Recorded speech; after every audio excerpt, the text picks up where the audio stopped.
Passons aux complications tardives lorsque le syndrome néphrotique va durer quelques semaines, quelques mois. Ici, les complications vont devenir de plus en plus importantes. D'abord, l'insuffisance rénale chronique. Le syndrome néphrotique, plus il va être présent, plus il va durer dans le temps, plus il y a un risque de syndrome néphrotique, d'insuffisance rénale chronique.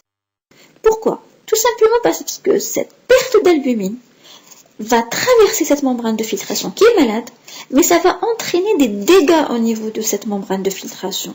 Un passage d'albumine va toujours donner des dégâts supplémentaires à la membrane de filtration. Dégâts plus dégâts plus dégâts, ça va entraîner avec le temps une fibrose de cette membrane de filtration et une insuffisance rénale chronique. Cette albumine qui va traverser la membrane de filtration en la blessant va se retrouver au niveau des tubes. Et les tubes vont essayer de réabsorber cette albumine. On a besoin de cette albumine. Et cette réabsorption d'albumine au niveau tubulaire va entraîner des lésions au niveau des cellules tubulaires et ça va les tuber de plus en plus et ça va entraîner à la longue une insuffisance rénale chronique. La deuxième complication, c'est la dyslipidémie. Vous allez me dire c'est quoi la relation encore avec une perte d'albumine et du gras, c'est deux choses complètement différentes. Je vais vous dire quelque chose. Vous souvenez-vous, je vous ai dit que le foie, il va essayer de compenser cette perte d'albumine. À un moment donné, il n'a plus de matériel pour produire de l'albumine. Tout est perdu. Il a pompé tout ce qu'il a pu pomper des muscles. Il va détourner toute son activité vers les bêta, vers les alpha-1 et les bêta-globulines. Et ça va entraîner une augmentation de ce qu'on appelle les apolipoprotéines B. Vous savez que les apolipoprotéines B, c'est des protéines qui sont transportrices du gras. Donc, plus ils sont augmentés, plus on aura une dyslipidémie. Et cette dyslipidémie est mixte, ça veut dire cholestérol et triglycérides. Augmentation du cholestérol et des triglycérides. Troisième complication, c'est la dénutrition. Et oui, on aura une dénutrition. Donc, cette perte d'albumine, qui va durer dans le temps, on aura besoin d'augmenter son poids au niveau du sang. On va pomper l'albumine au niveau du muscle. À un moment donné, on va avoir une amyotrophie et on aura une dénutrition, tout simplement parce qu'on va pomper tout ce qu'on va manger, tout ce qu'on va absorber, et nos muscles aussi vont être détournés vers la production d'albumine.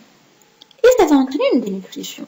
Donc, dans un syndrome néphrotique, on a tendance à dire diminuer l'apport de protéines. Comme ça va diminuer la perte de protéines au niveau du rein et ça va protéger quelque part la membrane de filtration puisque l'albumine en traversant, ça va la léser. Mais le problème, c'est qu'il ne faut pas oublier la dénutrition. Ça tue plus que le syndrome néphrotique. Donc, un apport au niveau des protéines pour le syndrome néphrotique, c'est 1 gramme par kilo par jour.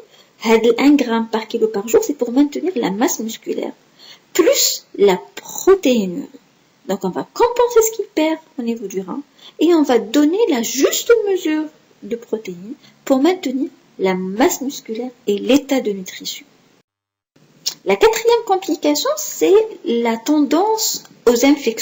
Donc, vous voyez dans l'électrophorèse de syndrome néphrotique, on a une hypogamma. Hypogamma, c'est-à-dire diminution de toutes les immunoglobulines. Et cette diminution des immunoglobulines va entraîner une susceptibilité aux infections. Il ne faut pas oublier que notre albumine est une molécule de transport. Elle transporte la vitamine D, elle transporte les hormones thyroïdiennes, elle transporte le cortisol, le fer, le cuivre, plein d'autres molécules. Donc lorsqu'on la perd au niveau du rein, on ne la perd pas seule. On part avec elle de la vitamine D, on part avec elle les hormones thyroïdiennes, on part du cortisol et tout ce qu'elle peut transporter.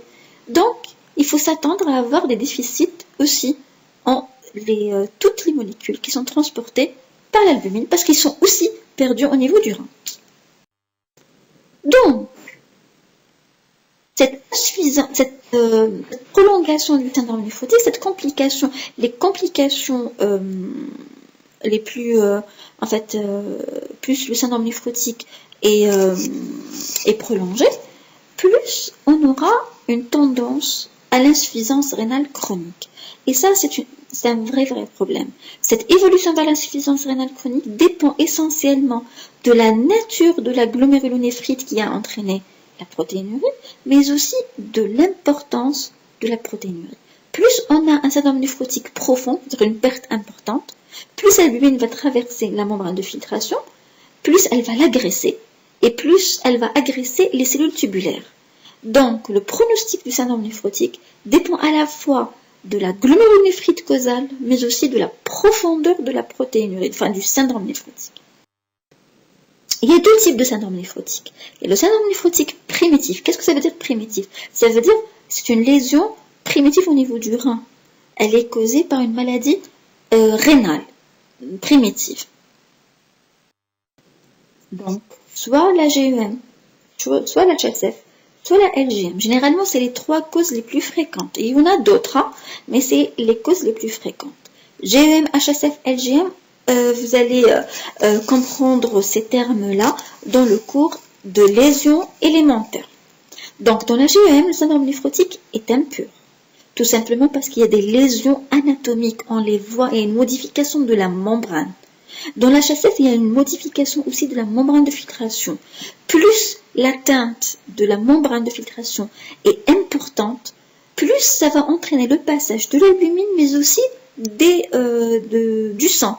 Donc ça va entraîner une impureté de syndrome néphrotique. Généralement, lorsque le syndrome néphrotique est impur, ça signe plutôt une atteinte assez grave. Le LGM, par contre, qui est une maladie dite lésion glomérulaire minime. Ici, le problème est au niveau de la charge. Donc, c'est un problème ultra structurel. Quand on voit la membrane au microscope optique, il n'y a pas d'anomalie ou de modification. Donc, c'est une lésion très légère. Et dans ce cas, le syndrome néphrotique est pur. Donc, l'LGM, lésion minime, ça va entraîner un syndrome néphrotique pur. Ça va laisser passer l'albumine, mais pas le globule rouge. Il faut savoir que le globule rouge est 10 fois plus gros que l'albumine. Donc, s'il y a passage de sang, d'hématie, ça veut dire qu'il y a vraiment une lésion importante au niveau de la membrane. Hein.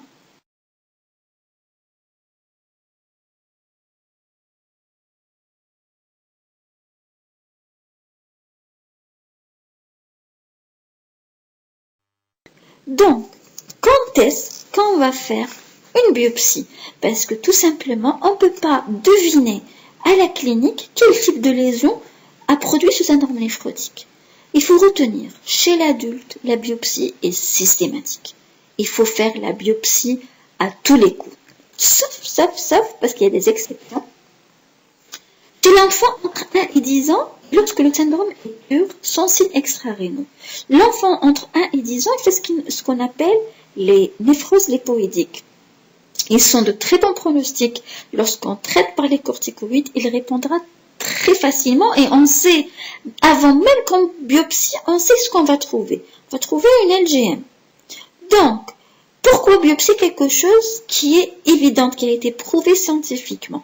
Donc, chez l'enfant qui a les caractères cliniques d'un syndrome néphrotique, de néphrose lipoïdique, c'est ce qu'on appelle les néphroses lipoïdiques, on traite par le schéma de Royer et on ne biopsie pas. Chez l'enfant, on biopsie simplement les syndromes néphrotiques avant 1 an, parce que ceux-là ne sont pas normaux. Après 10 ans, parce que ceux-là ne sont pas normaux. Si le syndrome néphrotique est impur, ça, il faut aller chercher qu'est-ce qui se passe. Et surtout s'il a des signes extra-rénaux. Par exemple, il y a des signes de lupus, de purpura rhumatoïde. Dans ce cas, ce n'est pas la néphrose lipoïdique, c'est autre chose. Et ça va être résistant aux corticoïdes. Donc, il faut aller chercher c'est quoi le diagnostic. Deuxième exception, c'est lorsque on a un diabétique qui a une rétinopathie et qui a un syndrome néphrotique pur. Ce diabétique, s'il a 10 ans de diabète, 20 ans de diabète, c'est l'histoire naturelle de son diabète. Donc, je sais pertinemment que ce syndrome néphrotique fait partie de l'histoire naturelle du diabète. Pourquoi je vais aller biopsier? Pourquoi je vais risquer une biopsie chez un patient alors que je sais très bien ce que je vais lire sur l'anapath? Ça n'a pas de sens. Troisième exception, c'est lorsque on peut faire un diagnostic avec une biopsie d'un autre organe. Je vais vous donner un exemple. Par exemple, l'amylose.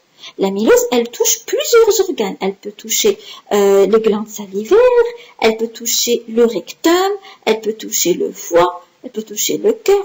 Maintenant, si j'ai une amylose avec une atteinte des glandes salivaires, je vais biopsier plutôt les glandes salivaires. Ça a beaucoup moins de complications qu'une biopsie rénale. Est-ce que vous avez compris? J'espère que vous avez fait la part des choses. Donc, pour traiter le syndrome néphrotique, pour le traiter, il faut le traiter déjà symptomatiquement et étiologiquement. Vous, dans votre programme, à votre niveau, il faut traiter vous allez apprendre le traitement symptomatique. Vous n'avez pas à apprendre comment on va traiter une LGM ou comment on va traiter une HSF. Ça, c'est pas de votre niveau. Donc, je vais vous donner le traitement symptomatique. Le traitement symptomatique des œdèmes, c'est un régime dépourvu de sel. On va diminuer le maximum, une restriction hydrosodée. On va donner des diurétiques, certainement les diurétiques de l'anse sont très efficaces, et surtout un repos au lit, bien sûr, pas prolongé, un repos séquentiel au lit, tout simplement parce que la position couchée va permettre d'augmenter la résorption des œdèmes, ça va diminuer les œdèmes. On va donner un apport protéique étudié, c'est-à-dire 1 gramme par kilo par jour plus la protéinurie. Jamais faire une restriction de protéines. En tout cas, une restriction très importante. On va donner des statines lorsqu'il y a une dyslipidémie. On va donner un traitement anticoagulant. Si c'est une thrombose avérée, il faut absolument donner les antivitamines, les anticoagulants et l'INR, surtout le Centran, et l'INR cible est entre 2 à 3. Il ne faut pas oublier de donner ce qu'on appelle les IEC et les ARADE, c'est les néphroprotecteurs. Ils vont essayer de diminuer la protéinurie. Comment ils marchent? Ils vont entraîner une vasodilatation de l'artériole afférente, celle qui fait sortir. Donc, on a une artériole afférente qui ramène le sang et une artériole efférente qui fait sortir le sang. Lorsque je vais faire une vasodilatation, la circulation va devenir très rapide. Le sang va rentrer, sortir, rentrer, sortir. Et ça va diminuer la pression et la quantité de sang qui est au contact de la membrane de filtration. Donc, je vais filtrer moins et surtout, je vais perdre moins de protéines. Donc, je vais protéger ma membrane de filtration. Il faut savoir que les IEC sont à la fois néphroprotecteurs, mais aussi des antihypertenseurs. Quand on diminue un peu la tension artérielle, on protège les reins. Et l'objectif est d'arriver à une tension artérielle de 13, 130 et 80 mm de mercure. Voilà, j'espère avoir été rapide et simple. C'est un cours très important, le syndrome néphrotique. J'espère que vous avez intégré les informations et à la prochaine, Inch'Allah.